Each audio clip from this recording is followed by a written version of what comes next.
Assalamualaikum warahmatullahi wabarakatuh. Kali ini saya akan membahas latihan soal bab peristiwa sekitar proklamasi kemerdekaan RI. Langsung saja kita lihat soalnya. Soal yang pertama, Soekarni adalah salah satu tokoh golongan muda yang terlibat dalam persiapan proklamasi kemerdekaan RI. Peran Soekarni adalah A. Merumuskan naskah proklamasi, B. Menyediakan tempat dan menjamin keselamatan mereka yang terlibat dalam proses penyusunan teks proklamasi, C. Mengibarkan bendera merah putih, D. Menjahit bendera merah putih, atau E. Mengusulkan agar yang menandatangani teks proklamasi cukup Soekarno dan Hatta. Silakan dijawab lebih dulu. Baik, kita langsung ke pembahasan soal. Beberapa tokoh yang terlibat dalam peristiwa proklamasi memiliki peran yang berbeda-beda. Yang pertama, tokoh yang merumuskan teks proklamasi yaitu Insinyur Soekarno, Muhammad Hatta, dan Ahmad Subarjo. Kemudian yang menjahit bendera merah putih adalah Ibu Fatmawati. Yang mengibarkan bendera merah putih adalah Suhud dan Latif Hendraningrat, yaitu dari golongan muda. Kemudian yang menyediakan tempat atau rumah untuk penyusunan teks proklamasi serta menjamin keselamatan mereka yang terlibat di dalamnya yaitu Laksamana Maeda. Kemudian teks proklamasi ditandatangani oleh Soekarno-Hatta atas nama bangsa Indonesia. Ini berdasarkan usulan dari Soekarni. Nah, jadi peran Soekarni adalah mengusulkan agar yang menandatangani teks proklamasi cukup Soekarno dan Hatta. Jawabannya E. Soal yang kedua, pada tanggal 16 Agustus 1945 terjadi peristiwa penting sebelum proklamasi kemerdekaan, yaitu peristiwa Rengas Dengklok, atau peristiwa yang dimaksud adalah golongan muda membawa atau menculik Soekarno dan Hatta ke Rengas Dengklok, Karawang, Jawa Barat. Tujuan dari peristiwa Rengas Dengklok adalah A. Mengamankan Soekarno dan Hatta dari pengaruh Jepang, B. Menghindari perselisihan pendapat antara golongan muda dan golongan tua, yang C.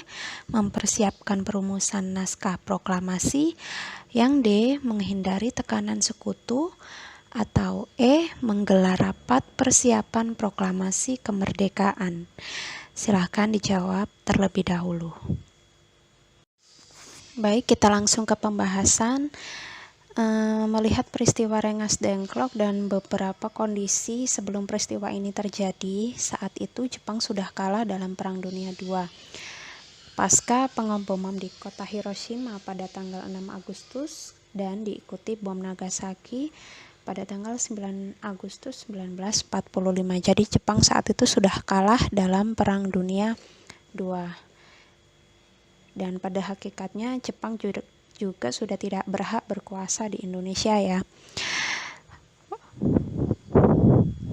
Selanjutnya terjadi kekosongan kekuasaan. Kemudian, kekosongan kekuasaan ini diikuti dengan perintah sekutu kepada Jepang untuk mempertahankan status quo di Indonesia. Nah, menanggapi hal tersebut, golongan muda mendesak supaya Soekarno dan Hatta segera memproklamasikan kemerdekaan. Menanggapi sikap golongan muda tadi, Soekarno menolak desakan golongan muda karena memiliki pertimbangan sendiri, seperti menghindari keributan dengan tentara Jepang, kemudian masih mempertimbangkan rencana awal persiapan kemerdekaan dari mulai dibentuknya BPUPKI, kemudian PPKI, dan sebagainya, sehingga golongan muda yang berapi-api ingin segera memproklamasikan kemerdekaan membawa Soekarno dan Hatta ke Rengas Dengklok, Karawang, Jawa Barat pada tanggal 16 Agustus 1945 dengan harapan supaya Soekarno dan Hatta dijauhkan dari pengaruh Jepang dan mau sesegera mungkin memproklamasikan kemerdekaan Indonesia. Nah, menanggapi hal tersebut, Ahmad Subarjo kemudian datang ke Rengas Dengklok dan berhasil meyakinkan para pemuda bahwa keesokan harinya pasti akan dilaksanakan proklamasi. Jadi tujuan peristiwa Rengas Dengklok ini yang benar adalah mengamankan Soekarno dan Hatta dari pengaruh Jepang. Jawabannya A. Soal nomor 3. Pada tanggal 16 Agustus 1945 terjadi peristiwa sebelum proklamasi kemerdekaan RI, yaitu peristiwa Rengas Dengklok. Latar belakang peristiwa Rengas Dengklok adalah A. Kemenangan Jepang atas Sekutu pada Perang Dunia II. B. Kekecewaan golongan tua terhadap golongan muda perihal proklamasi kemerdekaan. C. Pertimbangan lokasi yang aman untuk mempersiapkan proklamasi. D. Perbedaan pendapat antara golongan muda dengan golongan tua dalam menanggapi status quo. Kemudian yang E. Perselisihan dengan tentara Jepang. Jadi kalau soal nomor 2 menanyakan tujuan, kali ini yang ditanyakan adalah latar belakang. Silahkan dijawab terlebih dahulu. Kita masuk ke pembahasan soal nomor 3. Tadi di soal nomor 2 sudah dibahas juga ya tentang kondisi-kondisi yang menyertai peristiwa Rengas Dengklok. Jadi kalau kita dapat menyimpulkan peristiwa ini sebetulnya dilatar belakangi oleh kondisi perbedaan pendapat ya antara golongan muda dan golongan tua. Golongan muda menginginkan supaya proklamasi segera dilaksanakan, segera diproklamasikan kemerdekaan Indonesia. Tidak usah menunggu-nunggu lagi dan mempertimbangkan banyak hal lagi karena memang situasinya sudah terjadi kekosongan kekuasaan. Itu kalau pendapatnya golongan muda.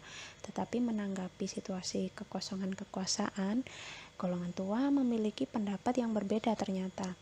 Masih dengan beberapa pertimbangan seperti yang sudah saya jelaskan tadi.